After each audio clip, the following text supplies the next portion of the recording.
The sound of a ringing phone. For most people, it's ordinary. For Jordan Belfort, it was the sound of power. Every call meant money. Every deal meant control. And in the roaring chaos of 1990s Wall Street, one man turned that ringing phone into a fortune worth tens of millions. His name was Jordan Belfort, and before the world called him a criminal, they called him a genius. He started small, a young salesman from New York with big ambition and even bigger hunger. After the market crash of 1987 wiped out his first Wall Street job, most would have walked away. But Belfort didn't. He found a loophole in the system. Penny stocks, cheap shares no one cared about. Easy to inflate, easier to sell. And that's when Stratton Oakmont was born. It wasn't just a brokerage firm. It was a battlefield. Rows of young brokers shouting into phones. Scripts crafted to perfection. Confidence sharpened like a blade. They didn't just sell stocks. They sold certainty. Belfort perfected the pump and dump scheme. Inflate the stock price, create hype, then secretly sell at the top, leaving investors with nothing. At its peak, Stratton Oakmont employed over 1,000 brokers. It moved more than $1 billion in stock offerings. And Belfort? He was making up to $50 million a year. Mansions, a super yacht, helicopters landing in his backyard, endless parties soaked in champagne and excess. He called himself the Wolf, and Wall Street howled back. But here's what the celebration drowned out. The Federal Bureau of Investigation was watching.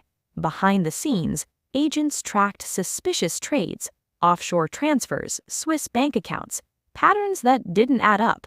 The louder the empire grew, the clearer the footprints became. Greed has a fatal flaw. It convinces you you're untouchable. By the mid-1990s, regulators closed in. Stratton Oakmont was shut down. In 1998, Belfort was indicted for securities fraud and money laundering. The Wolf had run out of territory. Facing overwhelming evidence, Belfort chose to cooperate. He testified against former partners, and in 2003 he was sentenced to 4 years in prison, serving 22 months. He was ordered to repay $110 million to the investors he defrauded. The yachts were gone. The mansion was gone. The phone stopped ringing. But the story didn't end there.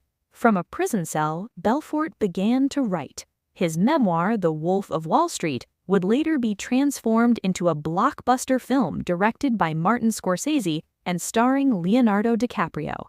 The scammer became a storyteller. The criminal became a brand.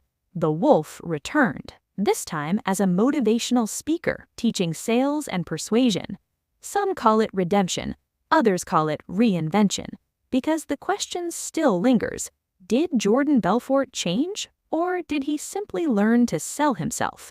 His rise was built on ambition. His empire was fueled by greed. His fall was inevitable. And his comeback? That depends on what you believe about second chances. Jordan Belfort's story isn't just about Wall Street. It's about temptation. It's about power. It's about how easily charisma can blur the line between opportunity and deception. So the next time someone promises you guaranteed returns, the next time a voice on the other end of the line sounds too confident, too convincing, remember the Wolf. Because sometimes the most dangerous investment is the one that sounds perfect.